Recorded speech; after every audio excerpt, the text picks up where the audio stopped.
Então, meus amados irmãos, a graça e a paz de nosso Senhor e Salvador Jesus Cristo, amém? Olha, nós estamos aqui em Cacimba Funda, no município de Aracati, quase extrema já com o Rio Grande do Norte, tá certo? Bem próximo de Mossoró. Aqui na casa da irmã Maria e do irmão Eric, certo? Aquela primeira parada da nossa viagem missionária. E agora o pastor Jardel está aqui orando. Ele vai trazer uma breve palavra para os irmãos que se juntaram aqui para nos conhecer e ouvir a palavra, tá bom? Acompanhe aí. Chegaram a Tessalônica, onde havia uma sinagoga judaica. Segundo seu costume, Paulo foi à sinagoga por 3 sábados, discutiu com eles com base nas Escrituras, explicando e provando que o Cristo deveria sofrer e ressuscitar dentre os mortos. E dizia: este Jesus que eles proclamam é o Cristo, é o Messias. Alguns dos judeus foram persuadidos e se uniram a Paulo e a Silas, bem como muitos gregos tementes a Deus e não poucas mulheres de alta posição. Mas os judeus ficaram com inveja, reuniram alguns homens perversos dentre os desocupados e com a multidão iniciaram um tumulto. Só um instante aqui. Vou sentar aqui, ó.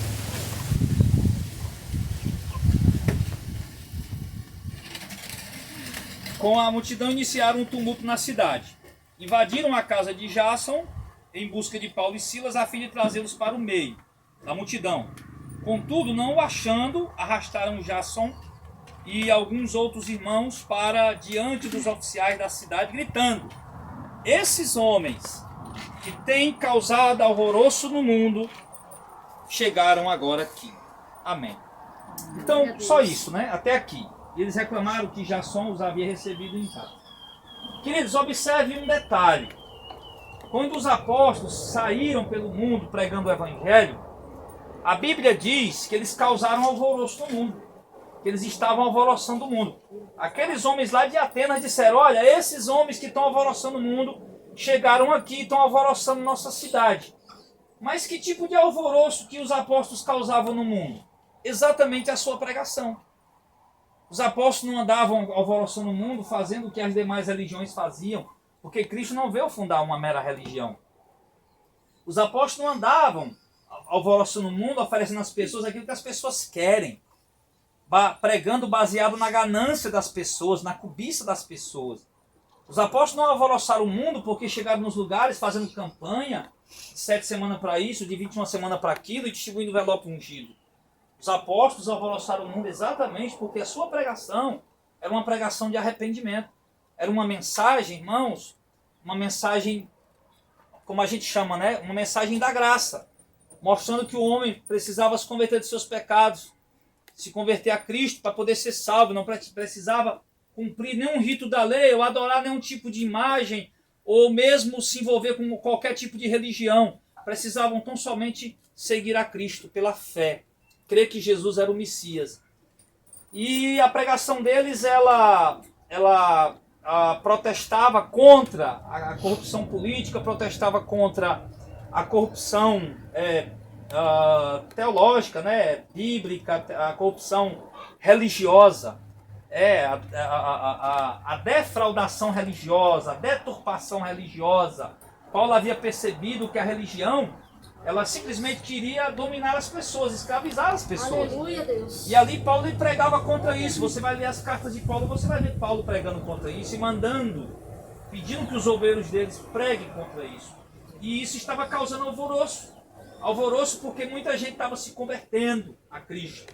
Muita gente estava abandonando a prática da idolatria, no caso aí dos gregos, aí em Atenas, abandonando o culto à deusa Diana, abandonando o culto aos deuses gregos romanos, abandonando o culto às religiões pagãs, até mesmo o culto judeu, porque não fazia mais sentido cultuar a Deus com a doutrina judaica, já que o Messias tinha chegado e toda a doutrina judaica havia se completado em Cristo, se consumado em Cristo.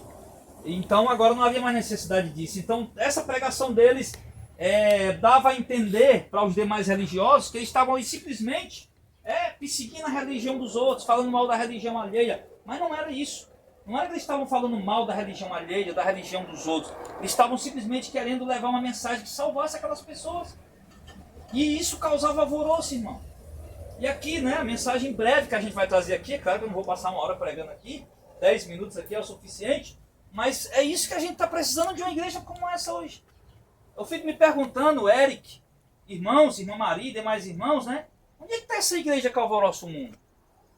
Eu olho para a igreja evangélica brasileira, eu não vejo uma igreja alvoroçando no Brasil. Pelo contrário, eu vejo uma igreja totalmente curvada diante do mundo. Uma igreja prostrada diante do sistema do mundo. Uma igreja que não está alvoroçando nada, que não está resgatando vidas da condenação, que não está resgatando vidas do pecado, que não está resgatando vidas das trevas para levar para o reino celestial. Estão apenas tirando pessoas de um lugar, trazendo para a sua religião, para consequentemente explorar essas pessoas. É isso que a gente está vendo no Brasil. Então, nesses últimos anos, a gente tem percebido, para a glória de Deus, né, inclusive aqui, conversando com o Eric, com a irmã Maria, a gente pôde perceber que aqui também, nesse local pequeno, né, com essas pessoas simples, como nós somos simples, né, nesse lugar pequeno, com pessoas simples, Deus está levantando aqui um povo que está alvoroçando essa comunidade, alvoroçando esse povoado, e que vai alvoroçar o Aracati, né? E em cada lugar do Brasil é necessário que surjam servos e servas do Senhor, que pregam as verdades bíblicas, que se libertem do sistema religioso, que tenta aprisionar o homem a seus dogmas, às suas tradições, aos seus costumes, simplesmente para tomar das pessoas o que elas têm. E a igreja, nós estamos precisando no Brasil hoje de homens e mulheres que realmente preguem o Evangelho. E quando a igreja começar a pregar o Evangelho no Brasil, meu irmão, a pregação do Evangelho vai totalmente contra o que a igreja evangélica ensina. A pregação do Evangelho vai totalmente contra o que a igreja católica ensina, contra o que o Espiritismo ensina. A pregação do Evangelho vai totalmente na contramão do que a religião ensina. A pregação do Evangelho não é tomar, a pregação do Evangelho é dar. A pregação do Evangelho não é escravizar. A pregação do Evangelho é libertar. A pregação do Evangelho não é colocar fardo, é tirar fardo, meu irmão. Essa é a pregação do Evangelho. E Deus ele tem proclamado no Brasil pessoas para fazer isso, tá? Então, aonde você passar pregando o Evangelho da graça, você vai criar alvoroço naquele lugar. E os principais que vão ficar chateados com vocês, como foi o caso aí de Paulo, são os religiosos. Os religiosos são os principais que vão ficar incomodados, porque eles acham que cada um tem o direito de ter sua religião, e claro, a gente respeita isso. Todo mundo tem o direito de ter a religião que quiser. Quanto a isso, nós não temos problema. Quem quer ser católico, espírita, umbandista, macumbeiro, cada um é o que quer, tá? Mas essa não é a questão.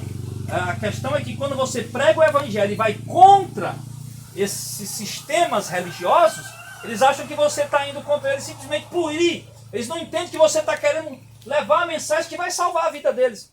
A única mensagem que vai tirar eles ali da condenação e levar eles para a vida eterna. Irmãos, pode ter certeza, com o evangelho que está sendo pregado no Brasil hoje, irmãos, os evangélicos, a maioria, continuam caminhando para o inferno. Eles apenas trocaram a igreja católica pela igreja evangélica, trocaram os ritos católicos pelos ritos evangélicos, a idolatria católica pela idolatria evangélica, as novenas católicas pelas campanhas evangélicas, os ídolos católicos, né, São João, São Pedro, São José, pelos amuletos ungidos da igreja evangélica. Houve apenas uma troca, irmão, mas o engano é o mesmo. E as pessoas andam como quem está vendada, no escuro, com os olhos fechados, caminhando para cair no abismo. E nós temos o papel, irmãos, de pregar e abrir os olhos dessa pessoa pelo poder do Espírito Santo. Nós não podemos nos acovardar. Esse evangelho, irmãos, da graça que Paulo pregou, e que Deus tem colocado no nosso coração para a gente pregar, eles nos traz muitas inimizades. Eles nos traz muita antipatia.